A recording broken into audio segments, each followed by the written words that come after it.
Greetings, ladies and gentlemen. It is your favorite warlock here, practicing necromancer.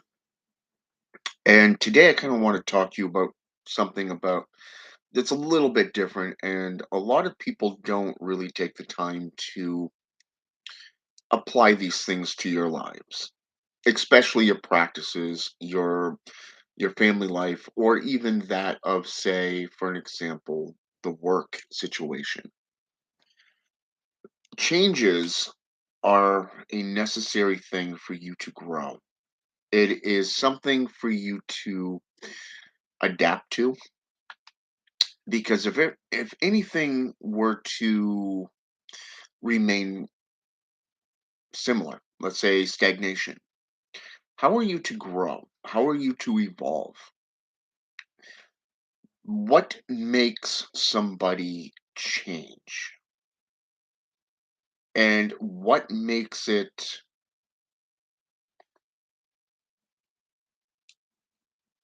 a form of necessity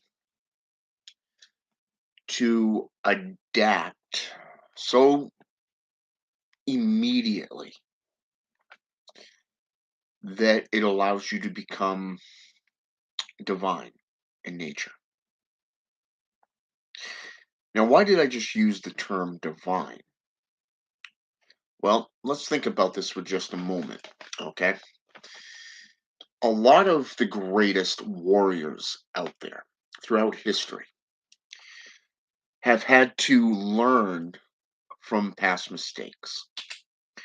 They've had to learn from the experiences that life has given them. So let's take Julius Caesar for an example. This guy was a senator in the Roman Republic. So he had some failures. He had a lot of battles, a lot of deceit, was betrayed by a best friend eventually. But the two biggest things that you note when it comes to Julius Caesar was number one, he was a master strategist.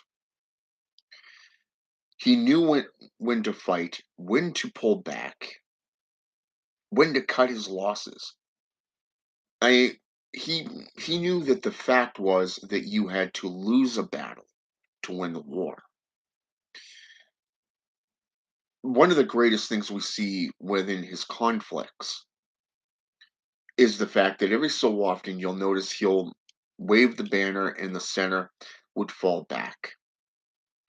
This was the enemy's greatest weakness. This was the enemy's greatest weakness because as an enemy, you see the center collapsing, you see them falling back, and you think, now's our chance to rush in. Okay? This is our chance to rush in and crush the enemy, only to find yourself cut off and surrounded. Because this was a famous tactic that he used. This is just one of many. Because as the center falls back, the enemy approaches and the flanks circle in and close behind them, successfully cutting them off to a slow strangulation death. Hey, Black Tower. Good morning, my friend. How are you doing? So, anyways, the second aspect is you cannot trust friends and family. Okay? Friends and family will hinder you in ways that you don't even know. Okay? And this is seen within just about every aspect of life.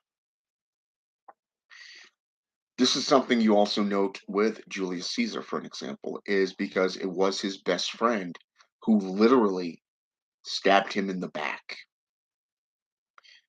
along with the Senate.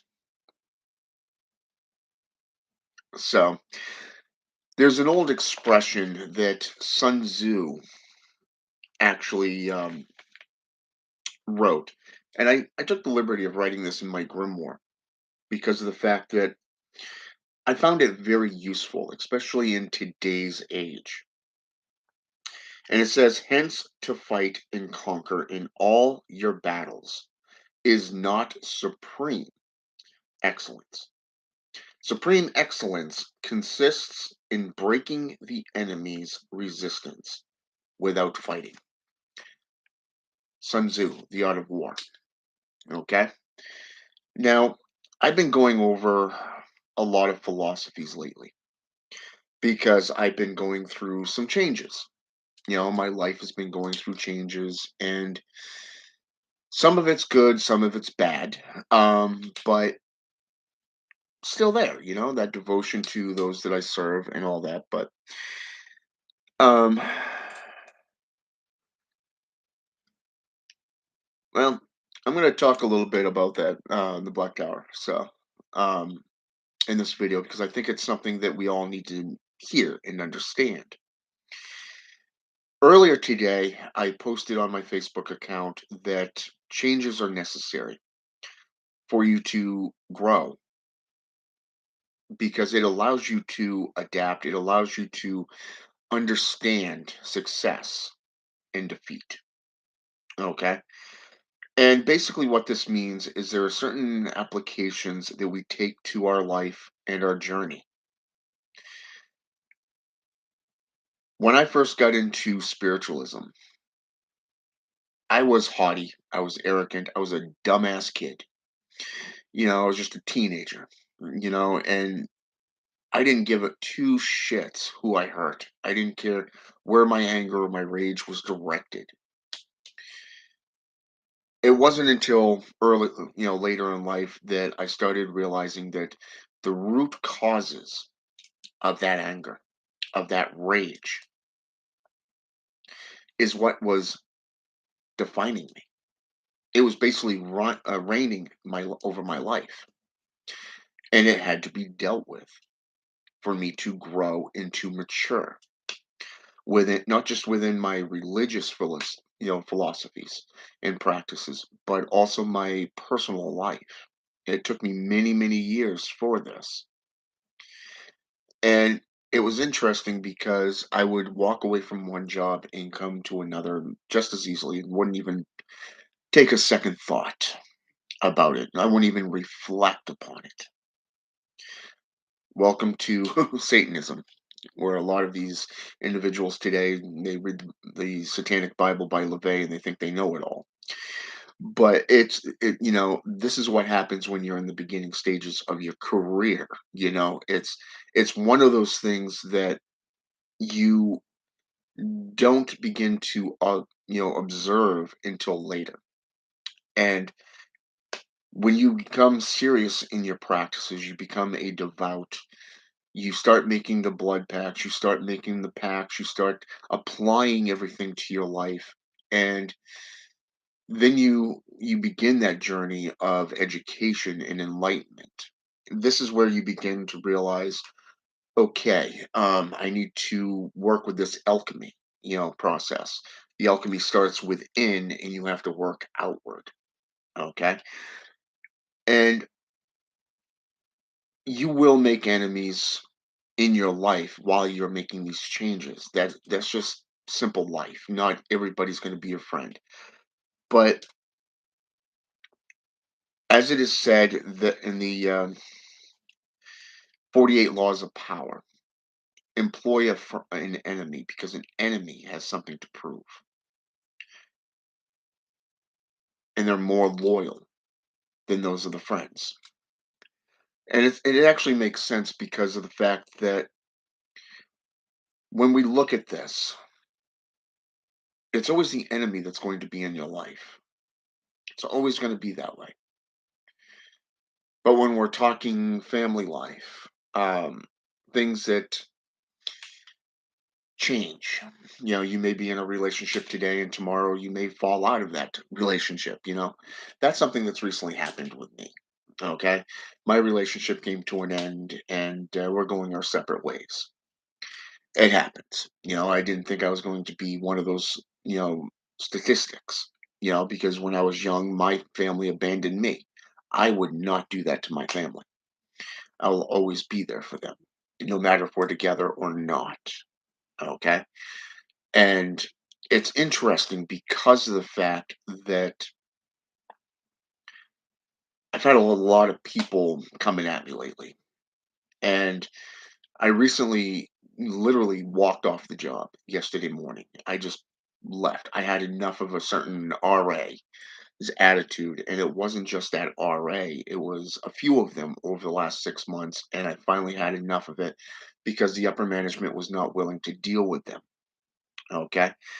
So, and the other violations and restrictions of the facility that I worked at. It was just a toxic atmosphere, and I could not go with it anymore. I could not consciously go with it because of all the wrongdoing there. So I left and I just walked out. I turned in my keys and I said, I'm done. You guys have been notified over 6 months. You've known about these issues for years. You're unwilling to change. You're basically a sinking ship. Okay. And when I came home, I started thinking about this because this is something that was kind of funny.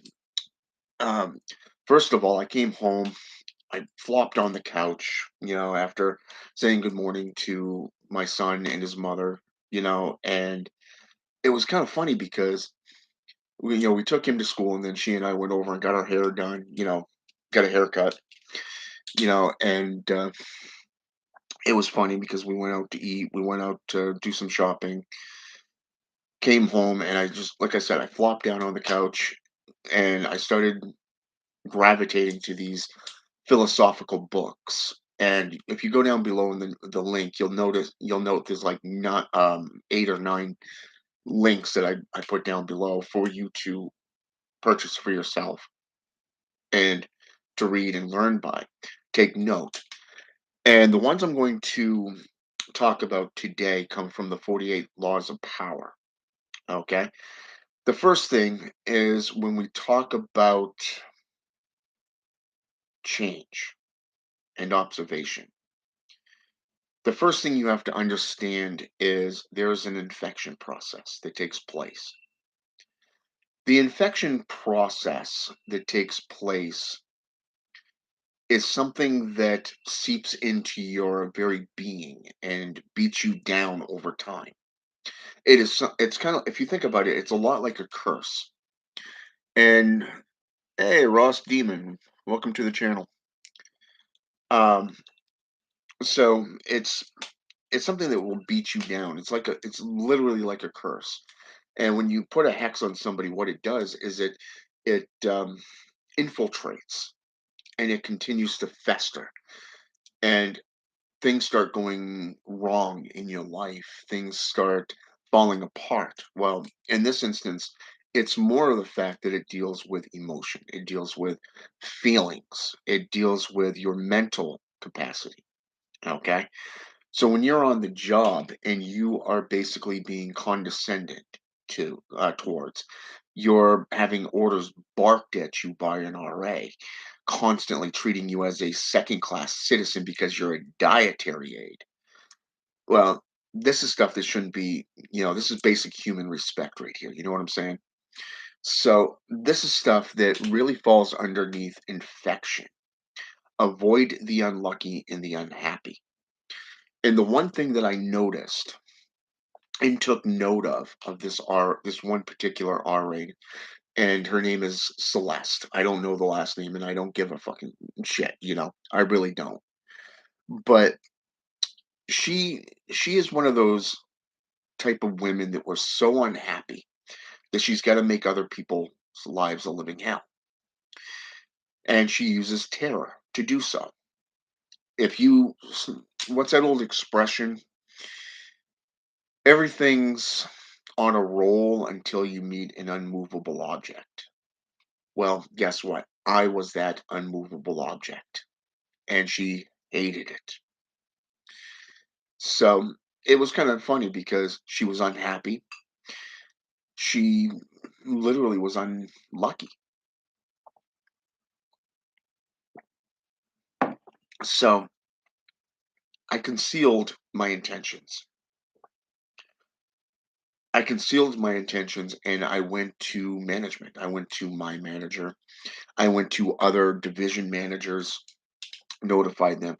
I notified HR. I notified the IFF, which is the second in command. Think of it as second in command of a fast food restaurant, an ASM, assistant store manager, you know, type thing. And it's funny because of the fact that this last two times I sat down with the HR and the terminal manager, the new terminal manager. And this is what's interesting is I realized during that first meeting with this new manager, number one, he is blind. Okay. It's not physical blindness or corruption blindness. No.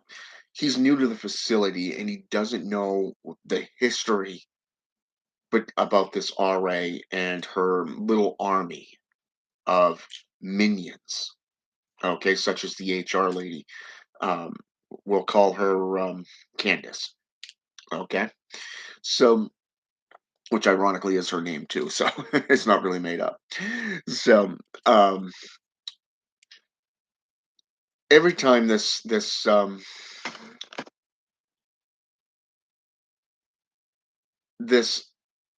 RA got a hair across her ass, she always went to this HR lady, Candace, and Candace would always jump to her defense and go, "Well, what happened? Oh my gosh, you can't use words like that. You can't do this. You can't do that." Well, right there, you're in violation of my First Amendment rights of freedom of speech. Wow. Second of all, you're coming at me over religious discrimination. Another violation of the First Amendment. Under religious land use and personalized religious acts, no individual, sect, assembly, or organization has the right to limit or deny another. Wow. And because the individual is Christian, I am not. Guess what? I'm the one being singled out. Okay. The fact that this individual has incited a riot, bringing other RAs into it over the last 6 months, guess what? That's a federal offense. And I made this perfectly clear. And I named off the penal code violations of that facility and its upper management. And this is something that really caught him by surprise. So I do not, when it comes to Mark and he's the terminal head, I do not find him to be in contempt of anything. He really is not. The fact that he is now aware of it, the situation and everything, I think he has to figure out what can I do to prevent this in the future? And what can I do to prevent this from happening again with this individual? And how do I deal with it? Because there's so many involved. Okay. And that's going to take time on his part. So that's something that is understandable. So I don't blame him for not aligning with me or anyone else. But he was down to earth and he is a family man. So I do understand that as well. So, I mean, I really got a lot of respect for Mark because when my mother had her heart attack and everything and triple bypass, it was he who said, "Take time for your family. Deal with your family. We got this covered." And even my manager said that, I've never missed a day. Okay. So, and yet this manager is also one that has been basically saying, "Oh, I'm the shield. I will protect you." Really, I'm the one that's been protecting you. Wow. Okay, then why am I fighting my own battles? Yeah. And then having the number two chef sit there and throw a proverbial knife in my back yesterday morning. Yeah. Yep. And he's supposed to be a shield as well when the chef isn't there. So, yeah. So you have to really conceal your intentions and you always want to say less than what is necessary. So, One of the things I've been doing over the last couple of months is applying these creeds to my life and really observing everyone around me, because one of the things that you want to really take to heart is, yeah, I know I've been blocking them, you know, when I find them, and I report them to YouTube as well. Black Tower. I don't know why these morons keep coming out of the woodworks lately, but they are. You just deal with them. Is you really want to know who you're dealing with, because you don't want to offend the wrong person. Okay. And one of the things that the chef has noted about me is that I am an above average worker. I am one of those ones that he even used the terminology that I have the potential to be one of the greats. That's something that's good to hear from an employer, especially that from your manager. Okay. Even though he is playing fucking mind games and everything. He says one thing and does another. But still, when he looks at you and is willing to apply his time and energy into you, that is something that you need to be observant on and pay attention to. Because he is showing appreciation for what you're doing. And the thing that I noticed about upper management is they tend to build fortresses to protect themselves. Basically, isolation is dangerous. Okay. And this is something that I see a lot of people doing, and it's not just in the medical field. It's all over. People don't want to get their hands dirty. They don't want to, do something that is going to come back and go, "Oops, I'm not really a bad guy. I'm just going along with it," type thing. So they basically put up their hands, and it's like, I'm built. I don't want to get my hands dirty. Sandra Graham, welcome to the channel, sister. Welcome. So it's been a while. So, anyways, you really don't want to build fortresses, because it's really, you're cutting yourself off. And you really want to, pose as a friend but work as a spy. And this will really benefit you in the long run, because of the fact that you're able to discern through your own observation of who is trustworthy and who is not. I made a couple RA friends. Okay. I made a couple of them, and they're pretty cool. I've had one RA that came to me and said, "Thank you for stepping up and helping us, and helping me because I was the only RA on duty." That's something to be noted about. Yeah, she can get a little verbal at times, but she was one of those kind of RAs that, she's like me. You don't take shit from anyone. You really don't. And if you got something to say, you got an issue with somebody, you'll just bring it up to that person. You're not going to beat around the bush. You're not going to run to management. You're not going to do anything like that. No, you're just going to go to the source. Well, that's that woman. Yeah, this woman. Yeah, and it was awesome. But as being a spy and you're working as a friend, it's a sleight of hand trick of illusion to cover your own ass. Basically, you want to know who you can, talk to, who you can get around with, who you can joke around with, and everything. And it's something that, unfortunately, you have to employ these days, because the system is so corrupt and it's being undone by the government. And this allows dissension in the ranks, so to speak, going all the way down into corporations.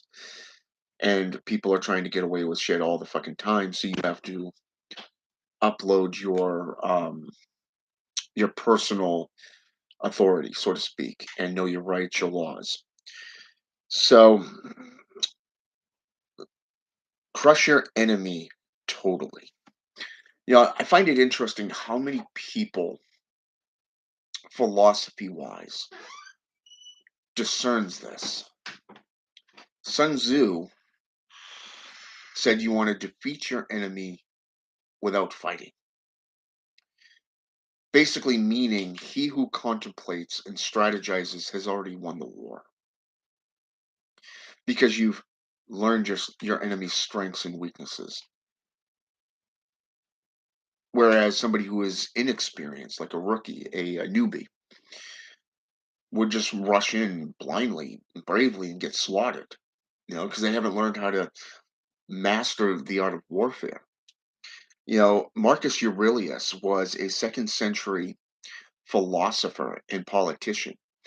I mean, he worked with both aspects, and even he said that if anything is possible for one man, it too is possible for you too. Wow, interesting how that goes, right? And then you get into Bushido and you get into Shintoism, and you realize how closely related religion is to politics, but also politics to religion. And within Bushido, though, when you've already accepted death, you've already accepted that this is a possibility. What is there? What is there to fear? What is there to worry about? You know. And when we're talking working with spirits, when you're working with demons, or you're working with the Loa, the Orisha, the Jinn, or even just spirits of reincarnated people, or incorporeal people, former witches and former family members, the ancestral lineage and stuff like that.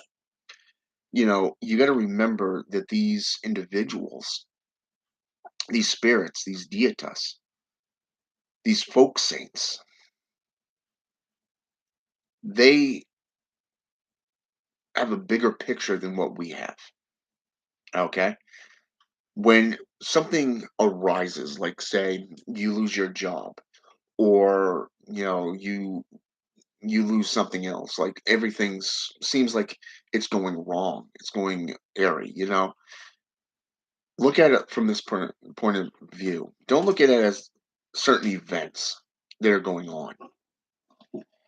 Take that step back and reflect upon the overall picture, because during this time of observance of that bigger picture, you're going to realize that when working with spirits, they're guiding you to something better. They're guiding you to something much more beneficial for you, your family, and so forth. There's a reason why you're not getting that apartment. There's a reason why things aren't, the jobs are coming and going. There's a reason why your so-called friends are abandoning you the more you become enlightened. You know, there is a reason for everything, and there truly is. And that's the one thing I've realized over the years is that you can't worry about every little detail. You've got to make your plan. You've got to take your stance. And then from there, realize, okay, I'm going to be working in the physical, but my patrons and patronesses are working in the spiritual. We're working together in unison. For an example, every time I go into ritual and I'm petitioning my patrons and patronesses on my spirit, it doesn't matter what it is, spiritual devotion, um, working for beneficial, like say money or whatever. I always put in, if it is for me and mine, that I want it, but if it is not for me and mine, then I don't want it. And it's ironic because I worked for Tractor Supply for 4 years. I worked for Dunkin' Donuts for 4 years, in a year at Winterberry Heights. A year in a month, basically, almost a month at Winterberry Heights as a dietary aid. But there's a reason why those doors close. Every time that you get a new job, you have that experience, you have that gnosis, but you also are enlightened about what is and can transparent. Basically, let's just say it happens. Okay, so you want to evolve. They say you have to sell your soul to a company. You have to sell yourself to the company.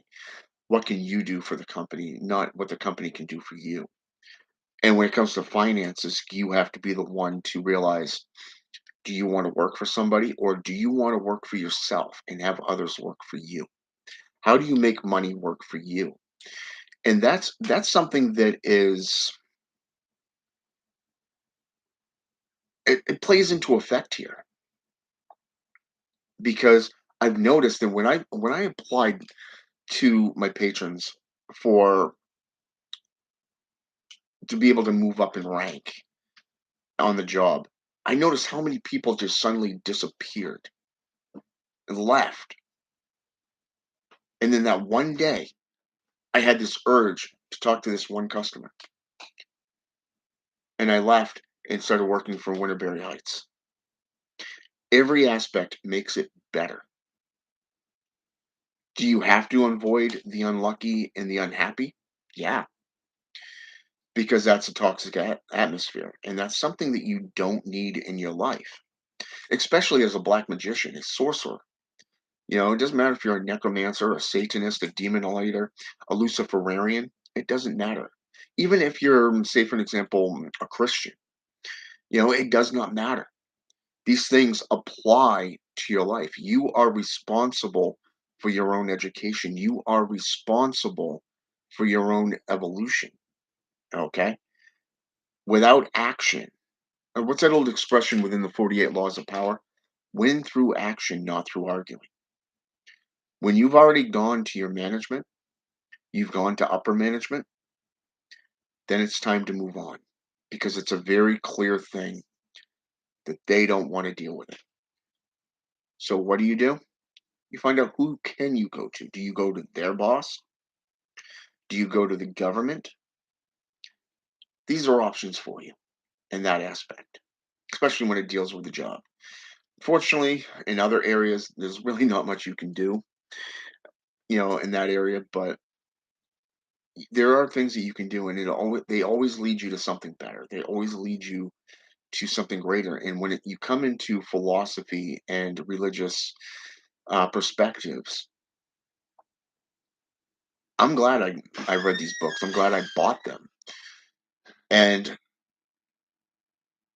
I'm constantly learning. I mean, you consider, just for an example, I became an archbishop a couple months ago. I just got my doctorate in divinity, and basically what that is it is a study in a particular field. In this case, religious studies and philosophies.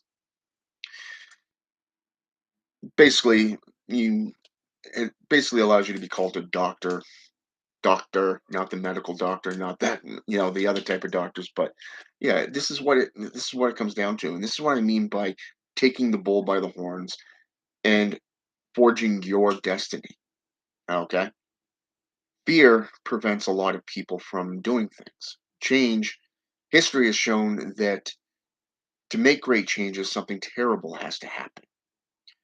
Think Pearl Harbor, think 9/11, or say the Oklahoma bombings, say for an example, Waco, or the Columbine.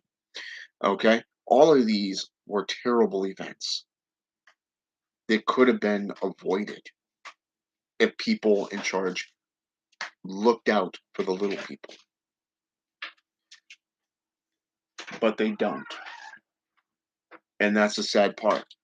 Everybody is. If you don't have money, then guess what? You're fucked. If you don't do what, jump through the hoops, you're fucked. And so by taking that fear and shoving it out the proverbial window, you're able to look at what you need and what you want. And then you can start strategizing and planning for your future. Studio Noir, welcome to the channel. I did notice you pop in here a little bit ago. I just want to say hi. And I concur, trust your demons. And oh yeah, that's correct. I actually have a ritual plan for tonight. And there's some people in my housing complex here that live about a floor above me. I think that's what they said. It was like a floor above or below, one of them. And what's interesting to note is that tonight we're going to be doing a ritual in the woods on the trails from Simon's Necromai Icon. Over the last month, I've been working closely with Cthulhu, and I've worked with Tiamat in the past. I've worked with Marduk in the past, but and I've worked with other entities spoken of, such as Inanna, the goddess herself. I've worked with some others, throughout the Necromai icon from Lovecraft's all the way forth, but I've never taken the time to work with Cthulhu until now. So I'm really looking forward to doing this ritual tonight in the trails, and it's going to be after 11 p.m. to midnight area tonight because since I don't have to get up in the morning, I don't have to go to work because that's done. It's over. Um, I've actually got plans for myself now that I've achieved this level of divinity within my personal journey. It's taken me 12 years within the ministry and over 30 years because I started when I was 11 getting into the occult. I'm now 43 years old. Guess what? I now have plans to apply to my life. I'm starting a business account. I know a lot of you wanted me to do a Patreon account. Unfortunately, I got to get the subscribers and the watch times up. I was talking with a brother of mine and friend, teacher even, and I didn't realize that YouTube had updated their perspectives, I guess you can call it, and back in January of this year. So it kind of sucked. Mm, I started 2 days ago, especially working with a dark totem that I created for my patroness. Yeah, I started with the triangle of evocation, a crow's feather that I found in my cemetery, and I started using black sand, to outline the candles and everything, and then you got the circle of brimstone powder, and I'm just adding on to it and adding on to it, and it's kind of cool because last night I did this ritual and I lit the candles, two black and one red, and this guy, like I said, that lives in my complex, he says the damnedest thing just happened a few hours ago. He says friend of mine, my roommate went to step out into the hallway and he turned around and looked at the mirror, the glass, of the window, and there was a being there with antlers, and the lights were sitting there flickering like crazy. Like, my bad. Because he's into Satanism, and for me, I'm a necromancer, so this is something that was kind of supernatural power there going on. The channeling process. So yeah, I've got bones, and I've got a number of different bones. I've got necromancer's jade. I've got black onyx, great for spiritual communions, kind of like the black mirror, scrying mirror, and except for in stones. And I've also got my scepter as well, the lamb's head scepter, which is awesome. I got to thank a brother for that. He knows who he is, and so yeah, and like I said, I even got the bottle. It's an old Fireball whiskey bottle that I have, and I've been filling it up with all the ashes and packs that I've been making and on this path, and I've got it about a quarter full right now. So basically, I'm building an altar of death, and this one's going to be dedicated specifically to my patroness. So it's going to be cool. So I mean, like I said, you got to put fear out the window, and you've got to be able to take action and strategize for your benefit. So if you don't want to work for somebody, then find a way to make money work for you. I've even started investing. I looked at my apprentice. I looked at my apprentice a couple weeks back, and I said we were talking about it, and I said, hey, I've been thinking about getting into investing. What do you suggest? Because I downloaded these two apps from my Play Store, and he took a look at them and said, no, no, no, no, no. And he told me which one to go with, and he says, when you get under here, apply to this, this, and this. Okay, so I said, okay, so I did. So then ended up about a week ago setting up my portfolio through for stocks and everything because I'm already 43. I've got a 5-year old. I have a family to support too. So it's like, what do I want to do? How do I want to go about doing this? And what is my long term goals? Number one, I need money for retirement. Number two, I need money for unexpected events. Doing these independent jobs is not allowing me to do that, especially if you want to get vacation time. Okay. You got to work for that and you got to save it, but not at the amount of money that they are offering you. You know, I mean, so I started watching things like Rich Dad Poor Dad. It's an audiobook that you can get from Scribd. Um, How the Rich Get Richer. It's by the same author. And you can get that one on there too. And I started getting into psychology and dark psychology and all this other stuff and just seeing how it applies to my practices. Well, guess what? I have seen a huge increase. I've got 60% ETF stocks. Okay. 68% right now. And it's only been 2 or 3 weeks. And I've got another 30, what was it, 38%, I think, within stocks and bonds area. So, I mean, this is pretty cool because I'm learning this as I go. So, you really have to learn for yourself.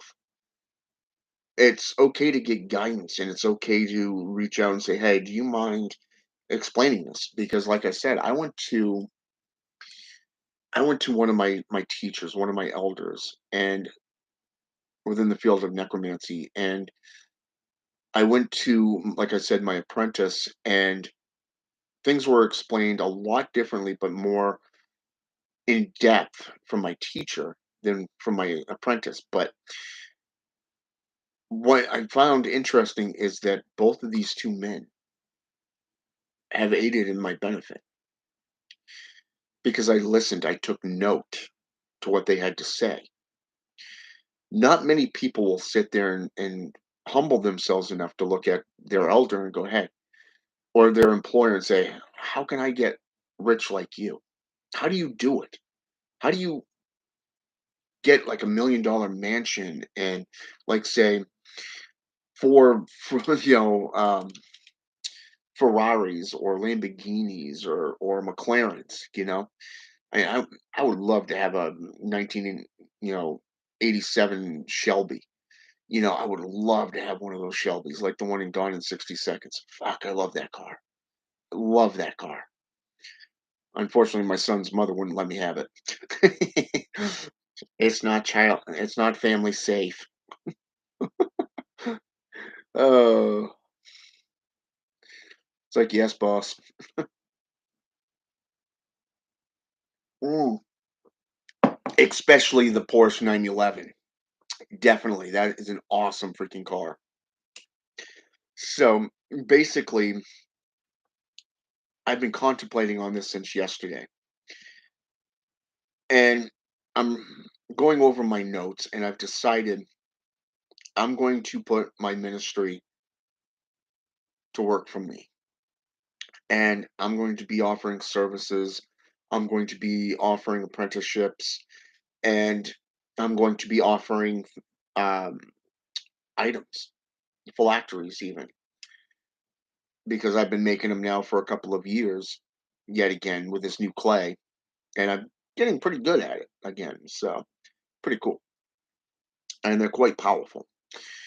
So I mean, I am doing ritual work for people now, and like I said, I do have set goal. I do have set prices. Nothing close to EA wedding, so don't even ask. Okay, I'm telling you that right now. I am not a greedy motherfucker like him. But I do charge $300 for rituals. That's all the type of rituals you can fathom. Okay, from compassion to lust to destruction. For consultations, I charge 150, and that's with all questions involved. Okay, so and I do numerous readings while I am meeting my clients. So those are my set prices. When it comes to weddings, funerary rites, and stuff like that, I do charge $300 as well because it comes down to where I have to go. Where do I have to travel to perform these rites? And that is what determines that cost. Okay. So keep that in mind as well. The Patreon page for right now is on hold until I can get the watch time, the new watch times, which is like 4,000 now, and then you have to have was it 1,000 subscriptions, I guess you can call it, you know, on your channel. So, and I'm close. I've got like maybe 300 and some odd um, subscribers left to go before I can get to that, and then I can start doing a Patreon page. So that's pretty cool too. So there's a lot of things going, a lot of changes going on in my life. But like I said, having faith and devotion in those I serve, I know that they're opening the doors to something better. And this is a field that I am quite happy in. So, I mean, this is probably all the experiences I've had over the years have most likely, you know, aided in this long time journey into this opening up a temple, opening up an archdiocese, or whatever you want to call it. I am a multi-faith minister. I'm an archbishop now, and I can perform all aspects of that. And those who are bishops and below can come to me for advice if they so choose. So, and I can deal with the parishioners as well of all the religions that I am associated with. If it is a faith that I have not been associated with, well, I'm going to have to delve into that when the time comes. But I'm not going to steer you wrong, and I'm definitely not going to feed you a load of horse shit like E.A. Wedding does in his books. Why beat around the bush when you can literally give references, sources, and facts, and let your customer or client, apprentice, whatever, student, or even somebody who's come to you for advice to go and check out for themselves. It's not that hard, but it is the way it is. And like I said, I have spoken the fact that I do not like EA Wedding or Balk, but I got respect for the man on the way he presents himself. He does that very clearly, and sometimes I wish I can be more straightforward like he does when he does that, but that will come in time. So I mean, it comes down to you. All right. I'm not going to sit there and hate the haters or whatever. I have no time for that. I'm on a journey for myself and for the paths, the religions. That's it. All right. So with that said, I want to thank the Black Tower for jumping on here with me. I want to thank Ross for jumping on here with me. Studio Nor for jumping on here with me. And I think that was it, actually. Oh, right. Can't forget the sister, Sandra Graham. I apologize, sister, for forgetting you. I do apologize. All right. So, with that said, have a good night or good day, depending on where you are in the world. And I'll